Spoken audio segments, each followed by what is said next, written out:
Calgary Foothills.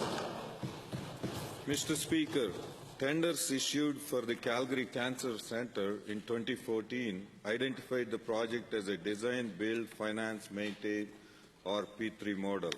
Now the NDP government is issuing tenders that are just design build. Calgarians and Albertans have been waiting a long time for the new cancer centre. Can the Minister of Health explain why the Calgary Cancer Centre will not be like the Calgary Courts projects and include the long-term cost-saving maintenance component to the contract? Honourable Minister. Thank you very much, Mr. Speaker, and to the member for the question. If it is more detailed around infrastructure, I may call on my colleague to support as well. I want everyone to know that we are moving forward with investment in the Calgary Cancer Centre, something that was long overdue, Mr. Speaker. It is the largest and most advanced centre in the country, and we are building the infrastructure Calgary needs, creating good jobs and expanding access to this important public health care, and I look forward to being able to deliver on this commitment that is so important and long overdue, Mr. Speaker. Important project. First supplemental.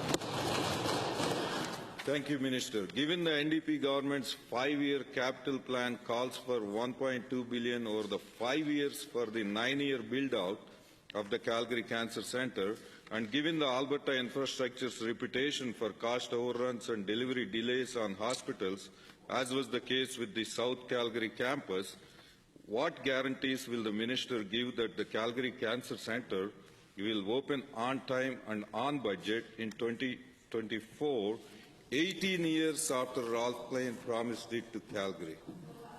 Minister of Infrastructure. Mr. Speaker, well, you know, the honourable member is trying to create the impression that the 18 years delay has something to do with this government. This government, when it took office a year and a half ago, immediately moved to clarify where this cancer centre would be built and to move to get it under construction, Mr. Speaker. Yeah. And any suggestion that our government has held up that cancer centre is not only wrong, Mr. Speaker, but it's disingenuous.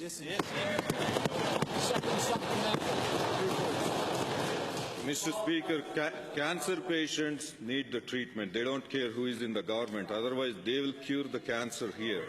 Given the NDP have chosen to do maintenance on this facility in a piecemeal fashion, similar to bringing laundry and Edmonton lab services in-house and unionized, and given the government's job is to provide services in a cost-effective manner on a timely basis, what is this NDP government's blind ideology all about, forcing taxpayers to pay more and more for everything? Speaker, I simply don't understand what the basis of the honourable member's question is.